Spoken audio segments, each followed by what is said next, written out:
El resultado electoral del próximo domingo va a estar ajustado a una serie de combinaciones y a su vez esas combinaciones van a estar ajustadas a una serie de interpretaciones, ¿no? O sea que tenemos combinaciones e interpretaciones enfrente, ¿no? Que están relacionadas con el resultado de la elección en términos de votos totales, ¿no? Y la traducción de esos votos totales en el número de bancas a diputados y a senadores que obtenga cada fuerza, ¿no?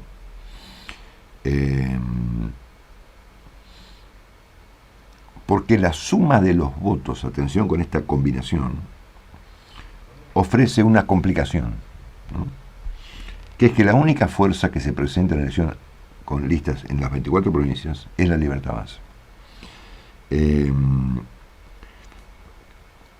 O sea que el único partido, digamos, homogéneo, digamos, para juzgar en su desempeño nacional es el oficialismo, la Libertad Avanza, que ha logrado construir un partido político, digamos, en cada provincia argentina.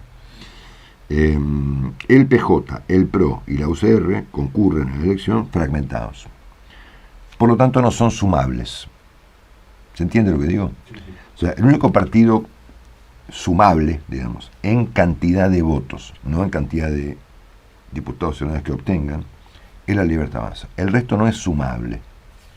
El peronismo asiste dividido, la UCR asiste dividida, el PRO no se entiende muy bien si es oficialismo, está en el medio o es oposición, también está dividido.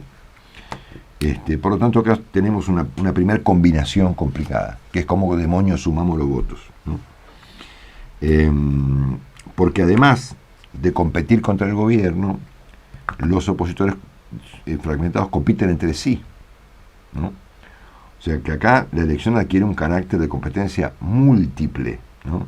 Esto no es una segunda vuelta, Milei contra Massa, ¿no? Es una cosa un poco más complicada, ¿no? Sujeta a estas combinaciones y por supuesto a todo tipo de interpretaciones, ¿no es cierto? Hay varias que vamos a mirar y especialmente una interpretación que va a tener que ser alguien que va a ser especialmente importante. Entonces, ¿es posible que el gobierno sume votos, los suficientes votos para ganarle al conjunto de los opositores? ¿No? Pareciera que no, ¿eh? Ahora, ¿es posible que las oposiciones, o alguna de ellas en particular, le gane al gobierno por paliza? Parece que tampoco, no parece. Por lo tanto, considerando estas combinaciones, me parece que lo más razonable es medir la elección, juzgarla, por la cantidad de legisladores, diputados que obtenga cada fuerza, y que obtenga particularmente el oficialismo, ¿no? Por lo tanto, yo vuelvo, que la interpretación correcta de la elección, digamos si quiere técnica, es mirar la conformación del Congreso que surja de esta ensalada de votos que tendremos el próximo domingo, cuya única fuerza homogénea es la Libertad Avanza, y el resto de las fuerzas no están en todas las provincias, están fragmentadas y al mismo tiempo compiten entre sí. Entonces es como decir, bueno, tenemos de un lado tenemos manzanas y del otro no tenemos peras. Tenemos peras, bananas, mandarinas y pomelos. Entonces, ¿cómo se hace la cuenta de la elección si la juzgamos desde el punto de vista de la cantidad de votos, ¿no? Muy complicado. Y va a estar sujeto a todo tipo de interpretaciones y de miradas que pueden llegar al extremo de que finalmente todos digan ganamos, ¿no es cierto? Lo cual no es correcto. Por lo tanto, me parece, como una primera observación, que acá lo que importa es mirar a la elección desde el punto de vista de la cantidad de diputados que obtenga cada fuerza en las 24 provincias y la cantidad de senadores que obtenga cada fuerza en 8 de ellas, que son las que donde se eligen senadores, ¿no? Esta elección, que tiene estas complejidades, digamos, estas combinaciones y estas seguramente interpretaciones, es una elección que ocurre arriba de una crisis económica o financiera, ¿no es cierto?, que se está manifestando en el mercado de cambios, como siempre ocurre, de tal magnitud que el gobierno tuvo que recurrir a la intervención o al rescate de nada menos que del Tesoro de Estados Unidos. Por lo tanto, habrá otras interpretaciones a partir del lunes a tener en cuenta. La de los mercados y la de Trump. O sea, todos haremos alguna interpretación, ¿no es cierto?, que si el peronismo ganó en la provincia de Buenos Aires, quiere decir entonces que el próximo presidente va a ser Kicillof. Yo no, si miramos la historia reciente, a pesar de que muchos politólogos técnicos me puedan refutar esto, yo no encuentro mucha relación entre las elecciones de medio término y la siguiente elección presidencial. Cristina Kirchner las perdió todas y siguió gobernando. Macri la ganó por afano y le fue pésimo. Entonces, la relación entre una elección de medio término y una proyección presidencial es por lo menos relativa, ¿no?, si miramos la experiencia de Macri y de los Kirchner, ¿no?, sobre todo de Cristina Kirchner. Bueno, pero acá va a haber interpretaciones de todo tipo, y va a haber una interpretación de los mercados y una interpretación de Trump, que no tuvo peor idea que relacionar el salvataje que está operando sobre la Argentina con el resultado electoral, en lo que yo he llamado una clásica emboscada de Trump, ¿no?, que tiene esta cuestión como tan loca, ¿no es cierto?, de que te ayuda y al mismo tiempo te liquida, ¿no? Porque, por supuesto, Trump sometió, digamos, la continuidad del salvataje al triunfo electoral de Milei. Yo no voy a apoyar comunistas, dijo. Bueno, Trump no presentó un acuerdo con Milei entre Estados Unidos y Argentina, ¿no? Él presentó un acuerdo entre Milei y él, que son cosas muy distintas, ¿no? Bueno, sometido además a que Milei gane, ¿no? Y bueno, ¿qué quiere decir ganar acá? Como es tan complejo saber qué quiere decir ganar, yo lo que sugiero es que lo que tenemos que mirar es el número de congresistas, digamos, que ingresan al Parlamento resultado de una votación popular que va a estar, que es una votación que no es homogénea, ¿no?, porque obviamente, como les expliqué, los partidos están enfrentados entre sí, están divididos, y la única fuerza que es sumable es la Libertad Avanza, ¿no?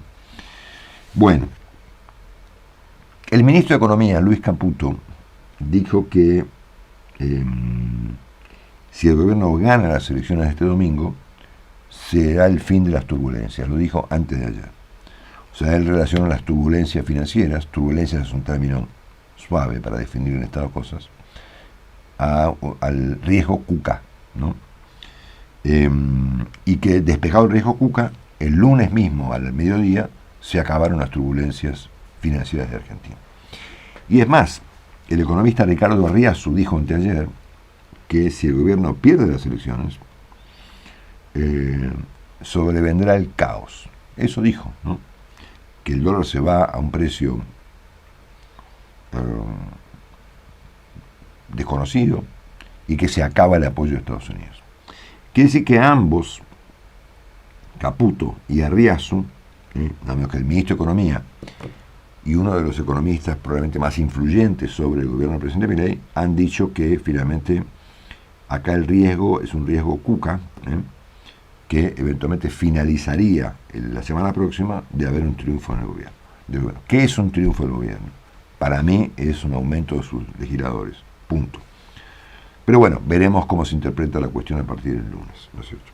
Hay varios escenarios que voy a comentar enseguida. En ambos casos, entonces, han identificado el riesgo Cuca, que por supuesto no debe ser subestimado, naturalmente, pero no es el único riesgo que enfrenta a Argentina. Hay otros más importantes y hasta más interesantes. Entre paréntesis, si aceptamos el razonamiento de Caputo de que un triunfo de la Libertad Avanza despejaría las turbulencias, ya no haría falta el salvataje de Trump, porque a juicio de Caputo el salvataje tuvo que venir como consecuencia del riesgo de un ascenso de Kicillof a escala presidencial, ¿no? Y todo el mundo sabe que esto no es cierto, que esto no es así, ¿no? Que el salvataje debe continuar de una manera u otra, y que un triunfo del gobierno despeja dudas, por supuesto, pero no despeja la idea del salvataje. Quiere decir entonces que acá hay una contradicción, digamos, en lo que han planteado Riasu y sobre todo Caputo, porque por más que el gobierno gane, el problema económico sigue estando. ¿Se entiende lo que digo? Supongamos que el gobierno que le ganen a Kicillof por 80-20, qué sé yo. ¿Eso resuelve el tema cambiario y las reservas y la deuda? No. Por lo tanto, hay un riesgo Cuca, usando la terminología actual. Pero ese riesgo no es el único, ni siquiera por ahí es el más importante, porque vuelvo a lo de recién. Es una elección de medio término, que no necesariamente se proyecta sobre la elección nacional del 2027, porque en la historia reciente tenemos casos que demuestran lo contrario, ¿no es cierto? Cristina Kirchner perdió elecciones de medio término y ganó la presidencial, y Mauricio Macri ganó por mucho las elecciones de medio término y le fue, a los 4 meses estaba en una crisis, ¿no? Entonces, la relación entre una cosa y la otra es relativa, ¿no? Entonces acá el ministro de Economía dice, y el presidente supongo que también, que despejado el riesgo Cuca, se acaban las turbulencias, ¿no? Entonces, ese planteo debe responder esta pregunta. ¿El salvataje se acaba entonces el lunes? No, tiene que seguir, ¿no? Entonces, ya empezamos a ver las cosas de manera un poco más relativa, ¿no es cierto? Por lo tanto, aquí aparece otro riesgo, ¿no? Que es el riesgo Trump, ¿no? ¿Cómo va a interpretar Trump el resultado, ¿no? O sea, ¿qué quiere decir ganar para Trump, ¿no? ¿Alguien se lo va a explicar? ¿No? En el caso de que alguien se lo explique, ¿el tipo lo puede entender? O sea, un tipo que es capaz de poco menos que romper relaciones con Canadá, ¿no es cierto? Con Canadá, por un aviso publicitario, ¿va a entender? Si le dice, mire, señor presidente, el presidente Milei consiguió tener tantos más diputados y tantos más senadores. Trump es muy básico, ¿no es cierto? Muy rudimentario, ¿no? Entonces tenemos un riesgo Cuca, obviamente, que yo no lo niego, por supuesto, creo que es un riesgo importante eventualmente, pero acá hay un segundo riesgo que es más relevante, que es el riesgo Trump. ¿Por qué digo esto? Porque el sabotaje no va a terminarse el lunes como consecuencia de un triunfo eventual del gobierno, ¿no?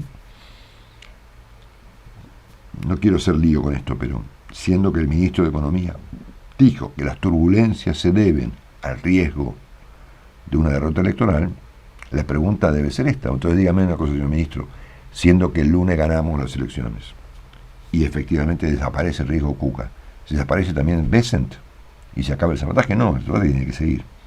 Quiere decir que acá hay algo más, ¿no es cierto?, que el riesgo Cuca, ¿no?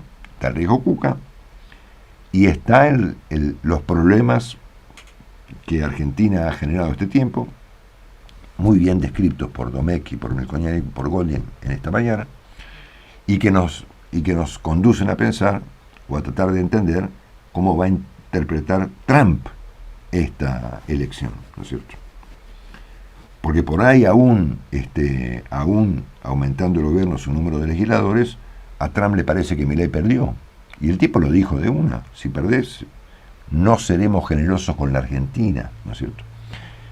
Cosa que en lugar de ayudarnos nos ha complicado, ¿no? Porque le ha metido tensión a la elección, porque Trump no es un tipo que ha presentado ni Estados Unidos ni Argentina un acuerdo binacional, digamos, bilateral de proyección para el futuro. Es un acuerdo entre políticos, digamos, entre dos figuras controversiales como son Trump y Milei, ¿no es cierto? Bueno, el gobierno del presidente Milei ha planteado un objetivo, ¿no?, que es alcanzar un número suficiente de diputados para blindar los vetos y evitar la eventualidad de un juicio político, que es un objetivo, por supuesto, alcanzable, ¿no?, entre legisladores propios y eventualmente aliados, ¿no? Pero convengamos que es un objetivo pobre, ¿no?, porque no se saca un país adelante que está en medio de una crisis blindando vetos y evitando juicio político. Me parece que hace falta algo más, ¿no es cierto?, para que este país tenga una perspectiva, ¿no es cierto? Entonces el gobierno ha planteado este módico, este pobre aspiración, ¿no es cierto?, que es blindar los vetos con 86 diputados, 87, y tener un tercio de la Cámara, de una de las dos cámaras, para evitar la eventualidad de juicio político, que yo no sé qué clase de fundamento tiene semejante temor, ¿no? Es más, hay una serie de escenarios, antes de meterme en el tercer riesgo, que ha presentado hace unos días Mariano Spezzappria, en La Nación, ¿no?, que tradujo de manera muy inteligente la cantidad de votos y la cantidad de diputados, ¿no? Escenario 1, victoria de la Libertad Avanza, ¿no?, entre 35 y 40% de los votos. Ahí el gobierno conseguiría 70 diputados propios, que junto con aliados del PRO podría superar los 100 diputados y estar, como quiere el presidente, blindados, ¿no? Un segundo escenario es el de un empate, ¿no?, entre 33 y 35%, tanto para Fuerza Patria como los diversos pedazos del peronismo. En este caso, según esta investigación, o esta hipótesis tan interesante, el gobierno obtendría 65 diputados, que con el PRO y gobernadores aliados podría acercarse a 90, 95 escaños y estar blindado. Quiere decir que entre un triunfo y un empate, la aspiración del gobierno es perfectamente alcanzable. ¿Se entiende lo que digo, no? El problema surge en el tercer escenario, que es el de una derrota, ¿no?, la cual la Libertad Avanza obtenga entre el 29 y el 32% de los votos. Quiero mencionar bien el autor de esto porque lo mencioné mal, mil disculpas. Mariano Spezzappria. Mil disculpas. En ese caso, la Libertad Avanza quedaría con 65 diputados. Hoy tiene 37 y renueva apenas 8. En ese caso se quedaría con 65. No, perdón, en ese caso quedaría con, mil disculpas, quedaría con 60. Que con el PRO y aliados no llegaría a los 80. O sea, para que el presidente no obtenga el blindaje que pretende, tendría que obtener un 30% de los votos, 29-32. Ahí efectivamente pierde, ¿no es cierto?, en términos al menos de lo que el gobierno ha dicho como que cuál es su operación. Entonces acá aparece un tercer riesgo, que es el riesgo Milei, ¿no? Y voy a desarrollar esto en segundos, porque no sé si fui claro con todo esto y lo quiero repasar un toque, ¿no? Entonces tenemos una elección ajustada a combinaciones e interpretaciones. Una es la traducción, digamos, la cantidad de votos que obtengan las fuerzas no homogéneas, como les expliqué, y cómo se traduce ese voto popular en la cantidad de bancas. Y siguiendo el criterio de la consideración, tenemos un panorama bastante claro de cómo podría ocurrir semejante cosa. No parece posible que el gobierno le gane a todo el mundo, ni parece posible que el gobierno pierda contra todo el mundo, así que veremos resultados eventualmente parejos, ¿no? Supongo, ¿no? Veremos, ¿no? Por lo tanto, vuelvo, es razonable que esto deba ser interpretado de acuerdo a la cantidad de bancas, sino a la cantidad de votos, ¿no? Donde yo creo que el gobierno en cualquier caso tiene bastante para ganar.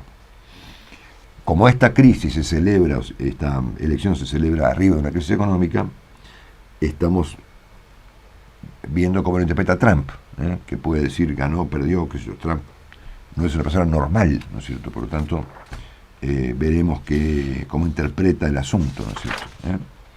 Bueno, entonces el gobierno planteó este objetivo, ¿no? De mínima, que es blindarse, ¿no? Frente a la perspectiva de que el Congreso adverso le vote cuestiones complicadas y ellos tengan que vetar y sostener luego los vetos, que lo obtendrían con el escenario 1 y 2, esto es con un empate o con un triunfo, pero convengamos en que es un pobre proyecto de político, digamos, blindar vetos y eludir eventualmente un delirante juicio político. Entonces acá aparece el riesgo Milei, ¿no? Que es un riesgo que está relacionado con la capacidad o incapacidad del presidente Milei y de toda la vida política argentina en general, pero el presidente Milei es el presidente, de pasar de un modelo de confrontación a un modelo de cooperación, ¿no? Este es el gran tema argentino, ¿no? Porque cualquiera sea el resultado y su traducción en el número de bancas, Milei aspira a hacer reformas, ¿no? Que el país necesita, ¿no? Y enfrenta dilemas complicados, mucho más complicados que blindar vetos o eludir un juicio político, ¿no? Nosotros hemos visto en la Argentina alianzas electorales. De hecho, hay una alianza entre la Libertad Avanza y un sector del PRO. Hemos visto alianzas electorales, en Juntos por el Cambio, por ejemplo. Hemos visto también alianzas parlamentarias, las que celebró el gobierno al principio de su mandato para conseguir la ley de bases y otros proyectos importantes. Pero como es bastante visible que estas alianzas electorales o parlamentarias son volátiles, ¿no? Y están ajustadas a su duración, digamos, a todo tipo de cosas, digamos, hasta las encuestas o un caso de corrupción afecta a una alianza parlamentaria. Ustedes fíjense en el caso del gobierno del presidente Milei, que arrancó con una alianza parlamentaria importante y sacó leyes fundamentales, eso se fue diluyendo, ¿no? Al punto que luego de varios triunfos tuvo 40 y pico de derrotas, ¿no? Y por eso se agarra al tercio que requiere para blindar los vetos, porque el gobierno tiene una derrota, veta esos proyectos firmados, votados por el Congreso, y luego tiene que hacer que los vetos se sostengan, ¿no es cierto? Y para eso requiere de 86 diputados. Entonces, me parece que las alianzas electorales y las alianzas parlamentarias no han resultado suficientes, ¿no? Para que Argentina pueda encarar las reformas que necesita, ¿no? Que es lo que hemos visto hasta acá, ¿no es cierto? Alianzas electorales y alianzas parlamentarias, ¿no? ¿Qué es una alianza parlamentaria? Una alianza que solo está relacionada con los votos de los diputados que se negocian con los gobernadores a cambio de prebendas, plata o lo que sea. A mí me parece que el desafío acá y su contracara es, por supuesto, el riesgo, es que el presidente pueda construir una coalición de poder, no una alianza electoral y no una alianza parlamentaria que, como hemos visto, son volátiles, duran muy poco. A Milei le duró medio de un año, ¿no? Y por supuesto son alianzas que se deterioran como consecuencia de encuestas, de caídas en la ponderación de la gente, de problemas económicos, o de que de repente te aparezca un caso expert y nadie quiera saber nada con el gobierno. Que podría ser construida eventualmente a partir de la fragmentación que tiene la política, eventualmente excluyendo sectores más radicalizados del kirchnerismo, y que le sirva al gobierno como arquitectura parlamentaria y ejecutiva. Parlamentaria y ejecutiva. Porque una cosa es una alianza parlamentaria y otra cosa diferente es una coalición de poder que tenga una pata parlamentaria y una pata ejecutiva. ¿No? Bueno,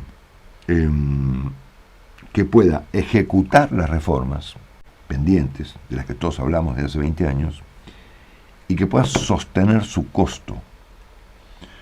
Porque una reforma laboral que está pendiente, una reforma previsional que está pendiente, una reforma impositiva que está pendiente, son reformas que tienen costos, ¿no?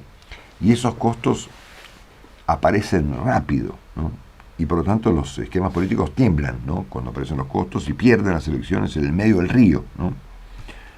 Por lo tanto, a mí me parece que una cosa es que Milei aspire a una alianza electoral o una alianza parlamentaria, en este caso, en esta pobre, digamos, aspiración de conseguir un número de diputados que le blinde los vetos y que le evite, le esquive la delirante perspectiva de un juicio político, y que enfrente el desafío muy complejo, desafíos que están hechos para los grandes hombres de la política, tienen obstáculos, por supuesto, porque además, por supuesto, él debiera en este caso pactar o acordar o construir un proyecto con gente que a su vez va a surgir de esta elección, que aspira al poder en el próximo periodo. Es un quilombo el tema, no es una tontería, ¿no?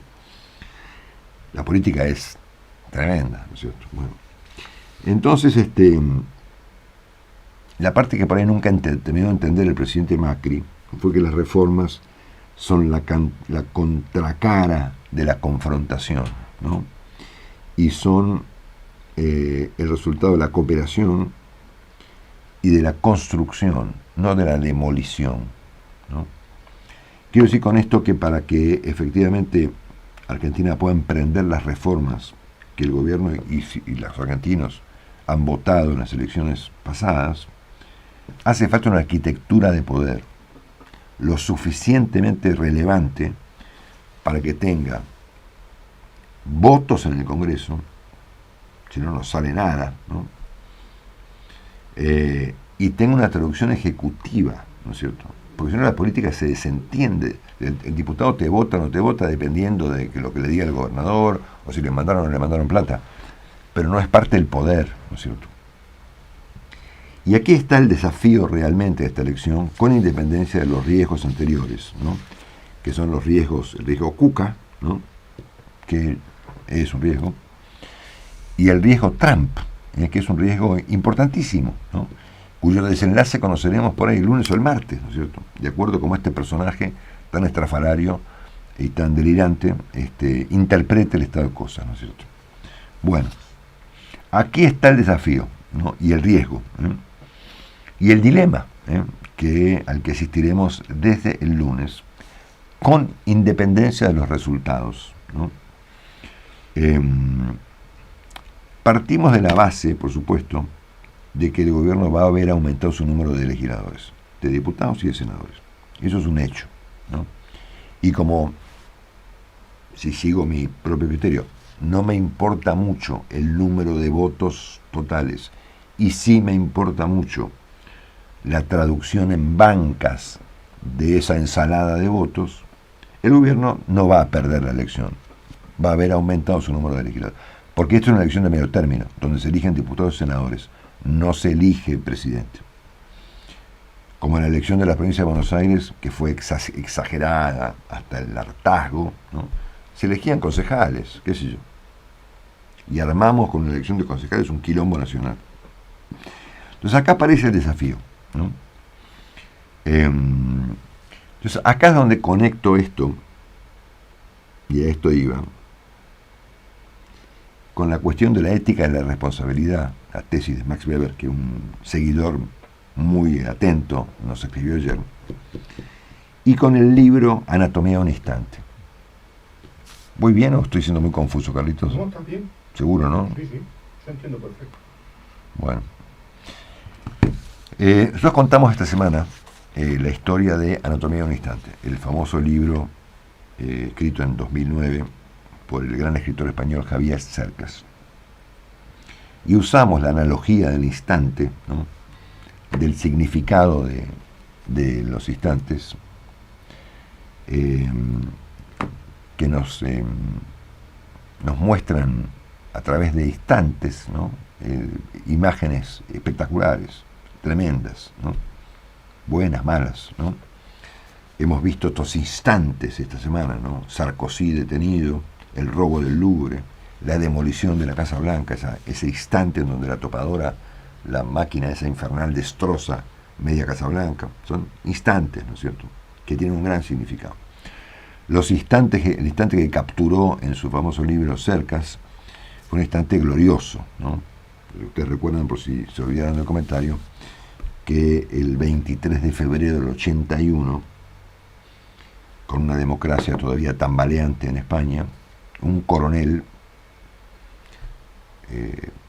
cara de una serie de gente que aspiraba a dar un golpe de Estado, ingresa en el Parlamento español a los tiros, ¿no? El coronel Antonio Tejero, ¿no?, que intentó interrumpir la transición del primer presidente de la democracia española, Adolfo Suárez, a su continuador Leopoldo Calvo Sotelo. Y Cercas encontró ahí un instante, ¿no? Un instante. La historia que cuenta Cercas en el libro y la historia que Cercas cuenta sobre cómo encontró el instante es alucinante. Entonces él encontró en ese momento que unos tipos que tenían pensamientos completamente contrapuestos enfrentaron a los golpistas, siendo que el resto de los parlamentarios españoles se tiraron todos abajo de sus bancas para evitar ser alcanzados por los disparos de los golpistas, ¿no es cierto?, que fueron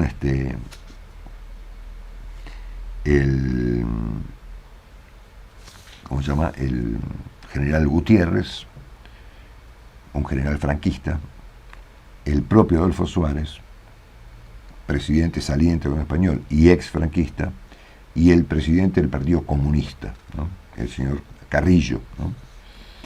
Y Cercas se encontró en ese instante, ¿no?, cuando estos tres tipos, aparentemente desconectados en sus ideales y en sus convicciones, ¿no?, y en sus principios, digamos, habían hecho un gesto de responsabilidad, de ahí la ética de la responsabilidad de Weber, ¿no?, que quedó plasmado en la historia, esos segundos en donde, ese instante en donde se funda la democracia española, ¿no es cierto?, con estos tres tipos tan contrapuestos, tan distintos, pero que tuvieron una reacción de responsabilidad. ¿Se entiende lo que estoy diciendo, no? Bueno, el libro, se los vuelvo a recomendar, se llama Anatomía de un instante, y su autor es Javier Cercas, y es una novela histórica, mezcla de novela y mezcla de ensayo. Esta semana, en el foro llamado War in Progress, que se celebra en Barcelona, este año se celebra en Barcelona, y donde habló mucha gente importante en Europa, dio una conferencia Cercas, ¿no? Es una conferencia, si la pueden encontrar en internet, se llama ¿Existen hoy los héroes de la traición? Y aquí es donde yo quiero llegar con mi comentario de hoy, ¿no? Entonces Cercas cuenta en su conferencia, una conferencia para guardar, ¿no? El artículo dice: este texto es una transcripción de las palabras pronunciadas por Javier Cercas antes de la cena de los intervinientes en el foro War in Progress en Barcelona, organizado por el grupo Prisa, El País y la cadena SER de España. Entonces él cuenta la historia, digamos, de la política española, cuenta la historia de cómo capturó ese instante, de las reflexiones que derivaron de ese instante maravilloso, y en un momento escribe o dice esto, hablando de los protagonistas del instante, ¿no?, el general Gutiérrez, el presidente Suárez y el comunista Carrillo, ¿no? Estos son héroes, dice, héroes de la traición, los llama, ¿no?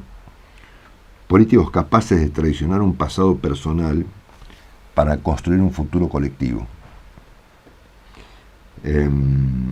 Capaces de traicionar un error para construir un acierto. Espera que me perdí. capaz de traicionar, se refiere a Suárez también, ¿no?, a los suyos para ser fiel a todos. Es interesante, ¿no? Y que además paga un precio altísimo por hacerlo. Este es el desafío que tiene Milei y que tienen los dirigentes más relevantes de Argentina, que salgan vivos de esta ensalada electoral del próximo domingo, ¿no?, con independencia de la cantidad de votos que obtenga cada sector, ¿no?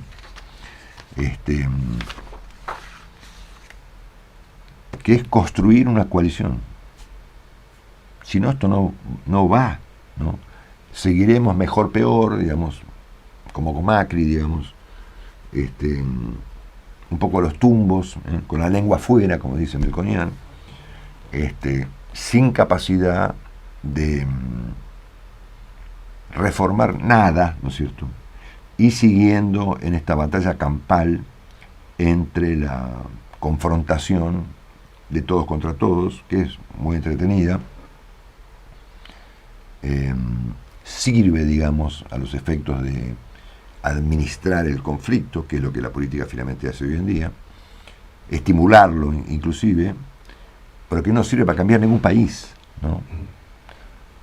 Un país cambia con estos instantes, ¿no es cierto?, cuando tipos que piensan completamente distinto, que tienen orígenes contrapuestos y que tienen convicciones enfrentadas, cambian la ética de la convicción por la ética de la responsabilidad, ¿no?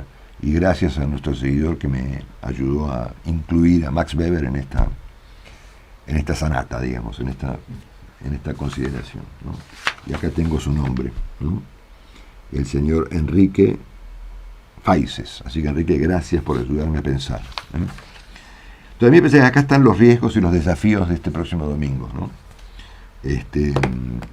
Que por supuesto son los riesgos clásicos, el riesgo de un avance del peronismo más recalcitrante y más anacrónico. Está el riesgo Trump, ¿no?, de cómo demonio este personaje interpreta el estado de cosas de la Argentina, siendo que estamos claros que el ministro de Economía ha dicho una frase muy simpática, porque no es cierta, digamos, que es que el lunes con un triunfo se acaban las turbulencias. Las turbulencias van a seguir. Si no, vuelvo. Si no, no haría falta. Si no, podemos despedir el lunes a veces y decir, gracias, Scott, ya no se faltan tus dólares, ¿no es cierto? Y eso no va a ser así, ¿no? Por lo tanto, acá está pasando algo más grave, que una turbulencia derivada del riesgo Cuca, ¿no? Está la turbulencia derivada del riesgo Cuca, está la turbulencia derivada del riesgo Trump, a propósito de cómo demonio va a interpretar esta elección un personaje tan extraviado, y está el riesgo Milei, ¿no? O pongámoslo para ponerlo en mejores términos, el dilema, el desafío de Milei, ¿no?, que es que va a ganar la elección, pongámoslo así, ¿no es cierto? Y ojalá así sea, mira lo que te digo, ¿no es cierto? Pero no le alcanza, ¿no es cierto?, para cambiar nada.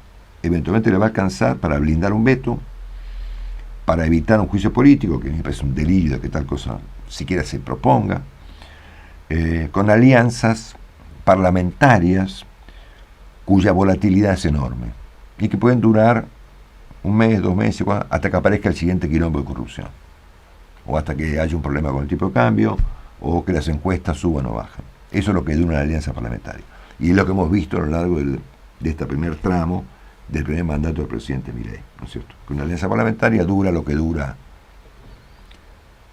lo que duran las circunstancias del momento que se construyó la alianza, y después desaparecen como consecuencia de conflictos, de denuncias, de obstáculos y de problemas que la Argentina tiene que enfrentar. ¿Estará a la altura Milei de un Adolfo Suárez, de un Santiago Carrillo? No sé, qué sé yo. Es obvio que en mi plano interior yo me contesto que no está a la altura, ¿no es cierto? Pero el contexto y las circunstancias, digamos, finalmente son relevantes al momento de tomar decisiones, ¿no es cierto? Bueno, nada, eso es lo que quería contarles, ¿no? No sé si fui claro, por ahí me mezclé como consecuencia del rayo que anoche me provocó este nivel de insomnio.